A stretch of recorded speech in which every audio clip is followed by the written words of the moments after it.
Sanchez. Thanks so much for being with us Thank today. you, Ben. Good to be with you. President Obama wants to double American exports over the next 5 years. You're here at a clean tech summit. Can you talk to us a little bit about how clean tech, what type of role clean tech plays in the growth of exports? Well, clean tech is a growing sector not only in our country but around the world. And we have some of the best technology to offer the world. So as we go to double exports, and let me just take a minute, Ben, to talk about why that matters. Last year, the growth in our GDP, 50% of that growth came from exports.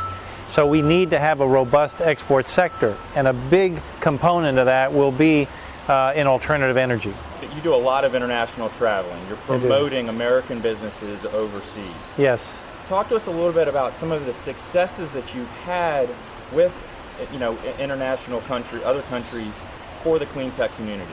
Well, we've had a lot of successes. In fact, last year we had 1,500 export successes. These are companies that we assisted in getting a deal done, 1,500 of them, totaling billions of dollars, that came from the energy sector.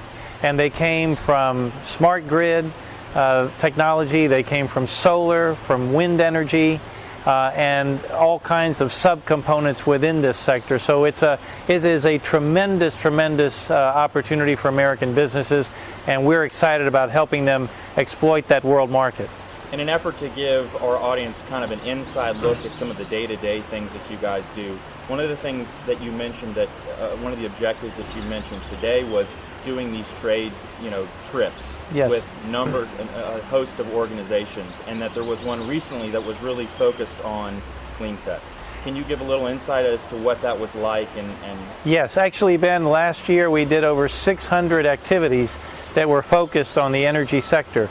Everything from trade shows where we brought buyers from abroad to look at our technology, to trade missions where we take American companies to a particular market. We arrange all of their meetings so that they don't waste any time when they're on the ground. And we do these sometimes on our own through the Department of Commerce, but oftentimes in partnership. So we're doing one this August with the U.S.-Brazil Business Council, and it'll be one focused on energy with a big alternative energy component. We're real excited about what this sector offers, so we're going to continue to do things like trade shows and trade missions and personalized trips for companies that want to get into a new market. There's obviously going to be a lot of growth opportunity over the next couple of decades, but there's some definite threats to how fast we can get there. Talk to us a little bit about what you see those threats being, and what can the U.S. do to overcome those? Well, I think the single biggest threat is making sure that we have a level playing field for American companies abroad. We have some of the smartest, most innovative companies in the world, and they can compete anywhere as long as there's a level playing field. When countries start changing the rules to favor their companies over technology from abroad, that doesn't help our companies, but quite frankly, it doesn't help that country, because they should want the best technology in the world. So one of the things that we're going to continue to do is fight for fair rules that doesn't favor a local company over an international company. If we can do that across the world, our technology is going to win most of the time.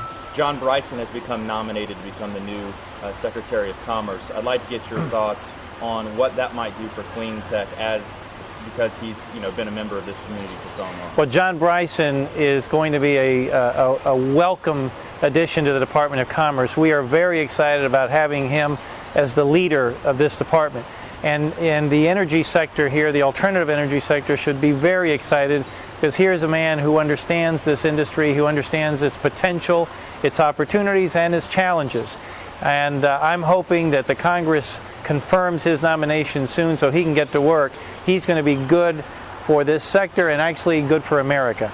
Undersecretary Sanchez, you've been in the private sector, you've been in the public sector. I'm curious to know, why are you doing what you're doing? Well, I want to have a strong, robust American economy. And I believe with all my heart that in order to have that, we have to have a robust export sector. And so I want to commit at least some years of my life to helping build that export sector, make sure that we have a strong economy, and that America takes advantage of the global marketplace. Thanks so much for your time today. I really appreciate it. Ben, thanks for having me.